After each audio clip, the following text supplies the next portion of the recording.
திமுக ஆட்சிக்கு வந்து 4 ஆண்டு காலம் நிறைவு பெற்று 5வது ஆண்டு அடியெடுத்து வைத்திருக்கின்றது. இந்த 5 ஆண்டு இந்த 4 ஆண்டு காலத்தில் வேடசந்தூர் சட்டமன்ற தொகுதி மக்களுக்கு ஏதாவது ஒரு பெரிய திட்டத்தை கொண்டு வந்திருக்கிறாங்களா? இல்ல இல்ல. அனைத்து இந்திய அண்ணா திராவிட முன்னேற்ற கழகம் ஆட்சி இருக்கின்ற பொழுது இந்த திண்டுக்கல் மாவட்ட மக்களுடைய கோரிக்கை, இங்கே பிரம்மாண்டமான மருத்துவக் கல்லூரி மருத்துவமனை வேண்டும் என்று கேட்டீர்கள். சுமார் 350 கோடி ரூபாய் மதிப்பீட்டிலே அற்புதமான அரசு மருத்துவக் கல்லூரி மருத்துவமனை கொண்டு வந்து இங்க இருக்கின்ற ஏழை மக்களுக்கு அந்த அரசு மருத்துவமனையின் மூலமாக அற்புதமாக சிகிச்சை அளிக்கக்கூடிய மருத்துவமனையை கட்டிய அரசாங்கம் அண்ணா திமுக அரசாங்கம். சுமார் 350 கோடி. இன்றைக்கு அனைத்து இந்திய அண்ணா திராவிட முன்னேற்ற கழகம் ஆட்சி இருக்கின்ற பொழுது இதே போல தமிழ்நாட்டில் பல மாவட்டங்களில் அந்த மாவட்ட மக்களுடைய கோரிக்கை ஏற்று ஒரே ஆண்டில் 11 அரசு மருத்துவக் கல்லூரி மருத்துவமனை கொண்டு வந்து சாதனை படைத்தோம். அம்மா இருக்கிற போது 6 அரசு மருத்துவக் கல்லூரி மருத்துவமனை.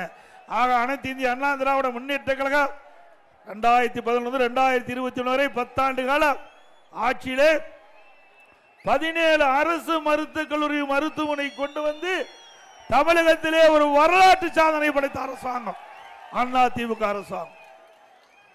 ஆனால் திராவிட முன்னேற்ற கழகம் ஆட்சிக்கு வந்து 4 ஆண்டு நிறைவு பெற்று விட்டன.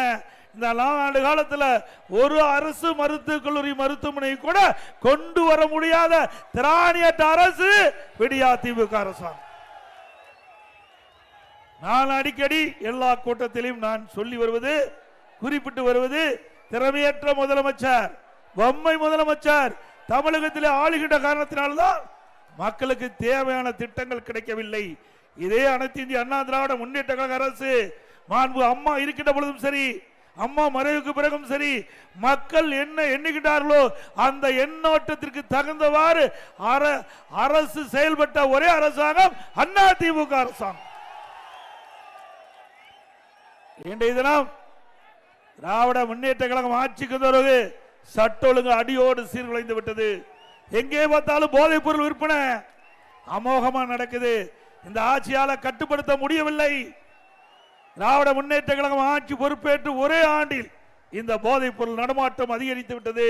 இந்த அரசுக்கு எச்சரிக்கை கொடுத்தோம். சட்டமன்றத்தில் தமிழகத்தில் போதைப் பொருள் விற்பனை அதிகமாகிவிட்டது, போதைப் பொருள் நடமாட்டம் அதிகமாகிவிட்டது, கட்டுப்படுத்த வேண்டும் என்று முதலமைச்சருடைய கவனத்திற்கு நாங்கள் கொண்டு வந்தோம். தொலைக்காட்சி வாயிலாக பேட்டி கொடுத்தோம், அறிக்கையின் வாயிலாக வெளிப்படுத்தினோம். ஆனால் விடியா திமுக அரசு அதை பற்றி கவலைப்படவில்லை. இன்றைய தினம் முதலமைச்சர் தொலைக்காட்சியின் வாயிலாக கருத்தை தெரிவிக்கின்றார். இளைஞர்களே, போதையின் பாதையில் செல்லாதீர்கள் என்று நாங்கள் சொல்லுகின்ற பொழுது இந்த போதை பொருள் நடமாட்டத்தை கட்டுப்படுத்தியிருந்தால் இன்றைய தினம் இந்த செய்தியை முதலமைச்சர் வெளியிட அவசியம் ஏற்பட்டிருக்காது.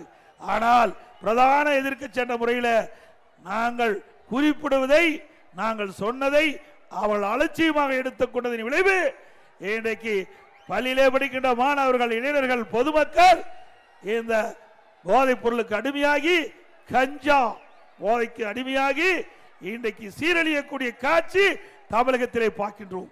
இப்படிப்பட்ட ஆட்சி தொடர வேண்டுமா? இன்றைக்கு இந்த போதை ஆசாமியால் இன்றைக்கு பெண்களுக்கு பாதுகாப்பு இல்ல, சிறுமிக்கு பாதுகாப்பு இல்ல, முதியோர் அவர்களுக்கும் பாதுகாப்பு இல்ல.